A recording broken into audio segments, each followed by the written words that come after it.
Hello everybody, this is back again, another video. Alright guys, today's video is just going to be about a question that I got from my latest video I did a couple of days ago, and I have a little break here at my work, so I will try to answer this question. This actually is a very easy question to answer.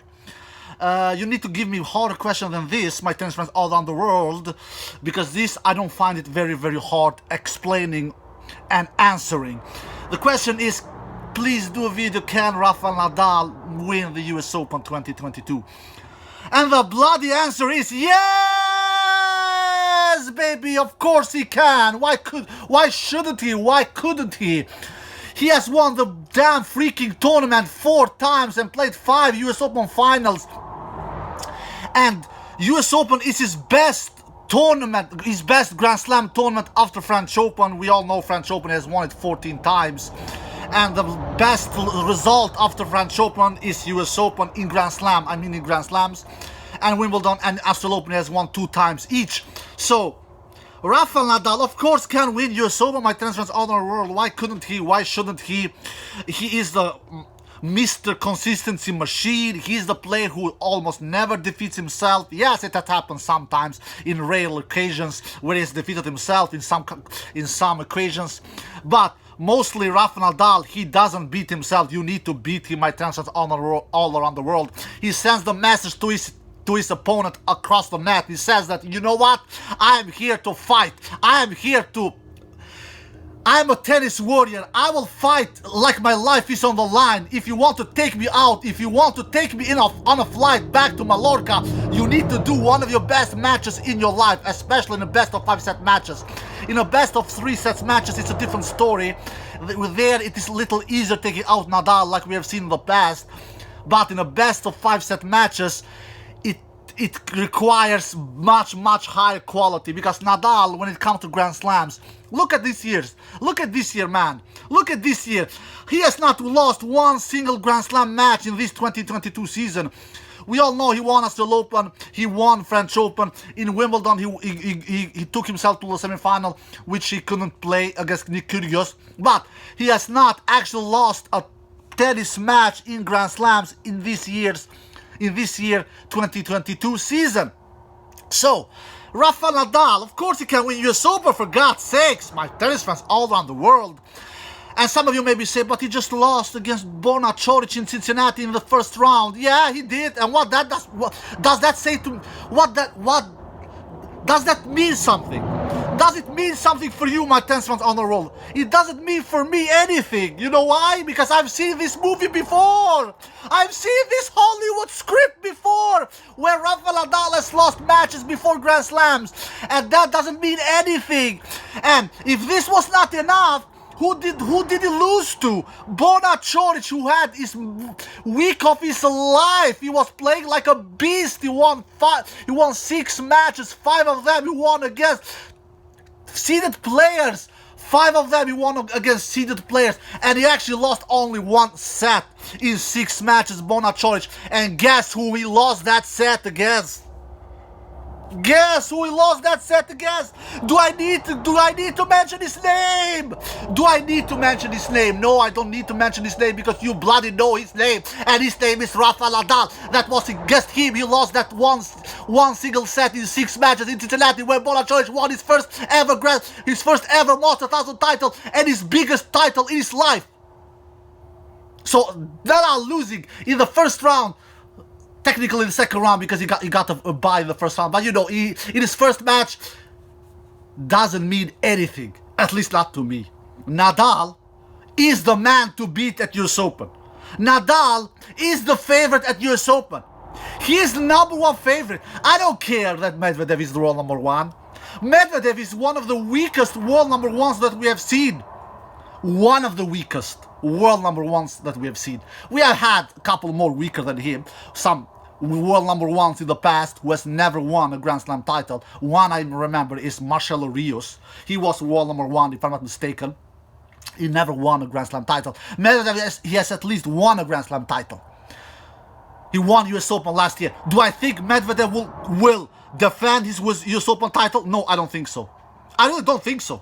I don't care that Medvedev is the defending champion at US Open. He will not defend.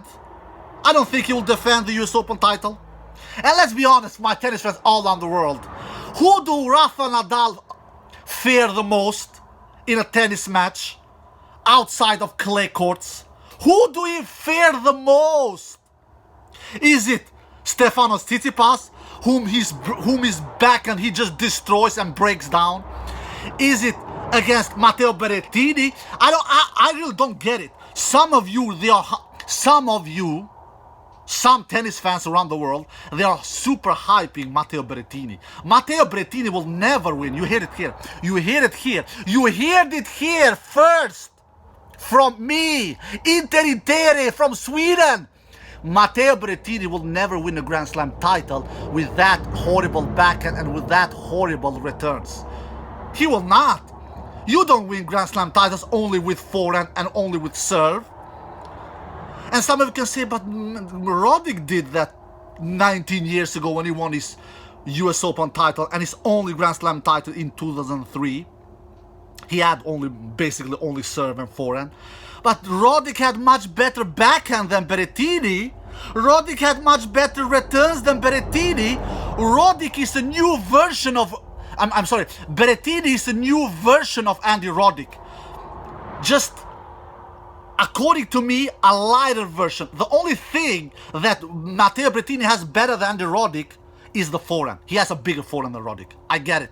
I give it to Matteo. I give that credit to Matteo. He has a better, much better forehand. Matteo Berettini's forehand is huge.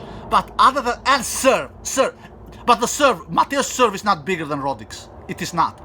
So, Matteo Berettini reminds me about an Andy Roddick. He really reminds me. Andy Roddick won one Grand Slam title. And when did he do that? When Sampras was on decline. When Agassi was in decline. Sampras was not even playing tennis in 2003. But Roddick won his first and only Grand Slam title when tennis was in a very low level. Federer was very inconsistent. He was young and not super consistent in 2003, even though Federer won his first ever Grand Slam title that year in Wimbledon.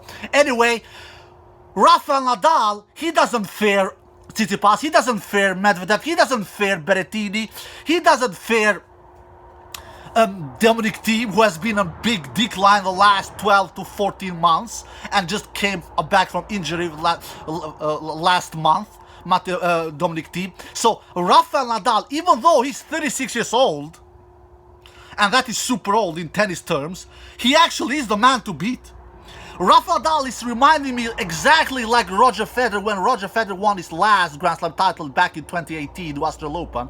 He was 36 years old, Roger Federer, and he was the man to beat in that 2018 Australian Open edition. And guess what? He went on and won the entire thing in 2018 Australian Open and won his last Grand Slam title and his 20th Grand Slam title. Rafael Nadal is...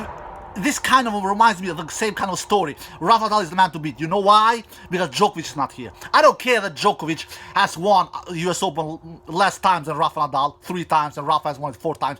Djokovic is the greatest hardcourt player of all time. With 9 Australian Open titles and with 3 US Open titles, that makes it 12 hardcourt Grand Slam titles. More than any other human being has ever won.